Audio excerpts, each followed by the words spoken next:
ത്രിയേക ദൈവത്തിന് സ്തുതി. ഇന്നത്തെ വചനവിചിന്തനം വിശുദ്ധ മർക്കോസ് എഴുതിയ സുവിശേഷം 12-ാം അധ്യായം 41 മുതൽ 44 വരെയുള്ള വാക്യങ്ങളിൽ നിന്ന്. 44-ാം വാക്യം വായിക്കുന്നു. എല്ലാവരും തങ്ങളുടെ സമൃദ്ധിയിൽ നിന്ന് ഇട്ടു, ഇവളോ തൻ്റെ ഇല്ലായ്മയിൽ നിന്ന് തനിക്കുള്ളതൊക്കെയും തൻ്റെ ഉപജീവനം മുഴുവനും ഇട്ടു എന്ന് അവരോട് പറഞ്ഞു. പ്രാർത്ഥിക്കാം.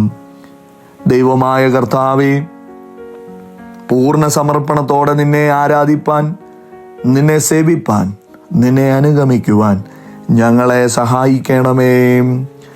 ആമേൻ.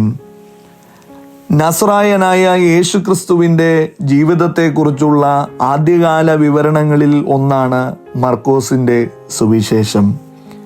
അപ്പോസ്തോലനായ പൗലോസ് കൊലോസ്യർക്ക് എഴുതിയ ലേഖനം 4-ാം അധ്യായം 10-ാം വാക്യത്തിലും 2 തിമോത്തിയോസ് 4-ാം അധ്യായം 11-ാം വാക്യത്തിലും പരാമർശിച്ചിരിക്കുന്ന പൗലോസിൻ്റെ സഹപ്രവർത്തകനായ മർക്കോസ് അഥവാ യോഹന്നാൻ മർക്കോസിനാൽ എഴുതപ്പെട്ടു എന്ന് വിശ്വസിക്കപ്പെടുന്നതാണ് ഈ സുവിശേഷം.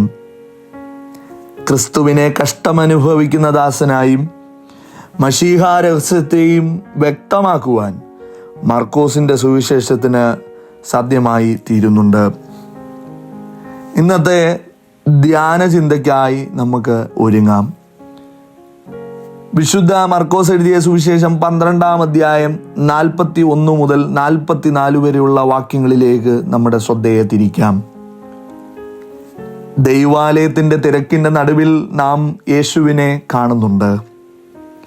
നമ്മുടെയൊക്കെ ജീവിതത്തിലെ സമർപ്പണ മനോഭാവത്തെ ദർശിക്കുന്ന, സന്ദർശിക്കുന്ന, സ്പർശിക്കുന്ന ദൈവ സാന്നിധ്യം ഒരു സ്ത്രീയുടെ അർപ്പണത്തിലേക്ക് ആഴ്ന്നിറങ്ങുന്ന പരിസരമാണ് ഈ ഭാഗത്തിൻ്റെ ഉള്ളടക്കം.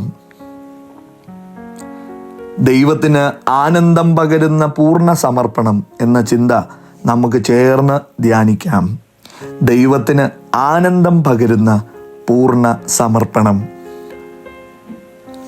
ആനന്ദം പകരുക, സന്തോഷം നൽകുക, സമാധാനത്തോടെ ജീവിക്കുക, അങ്ങനെ അനുബന്ധമായവ ആരും ആഗ്രഹിച്ചു പോകുന്ന മൂല്യങ്ങളാണ്. ഭണ്ഡാരത്തിന് നേരെയിരിക്കുന്ന യേശു കർത്താവ് നിക്ഷേപകരുടെ മനോഭാവത്തെ നിരീക്ഷിക്കുക തന്നെയാകാം. കാഹളം മുഴക്കുമാറുള്ള നിക്ഷേപങ്ങൾ ചിലരുടെയെങ്കിലും ശരീരഭാഷയിൽ ഉണ്ടായിരുന്നിരിക്കാം. അത് ശബ്ദങ്ങൾ പുറപ്പെടുവിച്ച് ഭണ്ഡാരത്തിൽ വീഴുന്നുണ്ടാകാം. ലോകശ്രദ്ധ പിടിച്ചു പറ്റുന്നുണ്ടാകാം.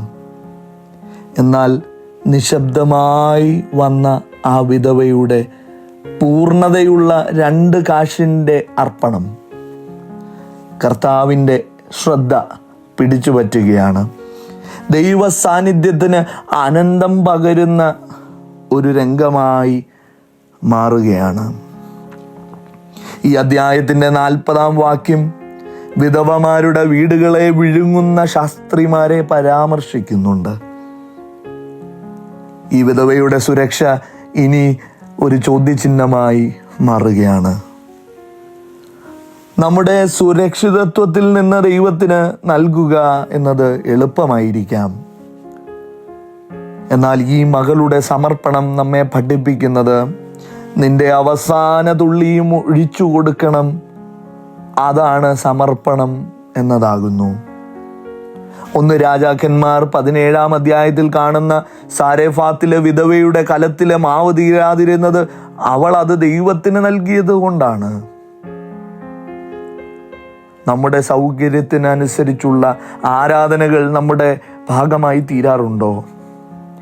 ചില വെട്ടിച്ചുരുക്കലുകൾ ദൈവബന്ധത്തിൽ ഉണ്ടാകാറുണ്ടോ? ദൈവത്തിന് നൽകുമ്പോൾ നാം ഒരിക്കലും ദരിദ്രരാകുന്നില്ല. മറിച്ച് ദൈവത്തിൻ്റെ അക്ഷയമായ ഭണ്ഡാരത്തിലേക്ക് നമ്മുടെ ജീവിതത്തെയും തലമുറകളെയും ബന്ധിപ്പിക്കുകയാണ് ചെയ്യുന്നത് എന്ന് നമുക്ക് അഭിമാനത്തോടെ ഓർക്കാനായിട്ടിടയാകണം.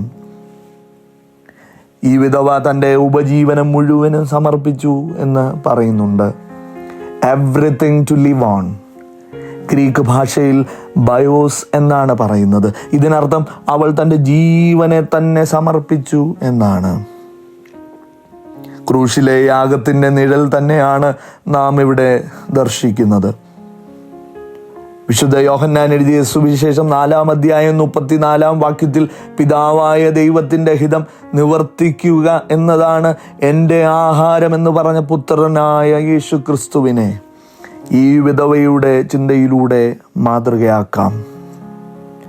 അപ്രകാരം ദൈവത്തിന് ആനന്ദം പകരുന്ന പൂർണ്ണ സമർപ്പണമായി തീരാം.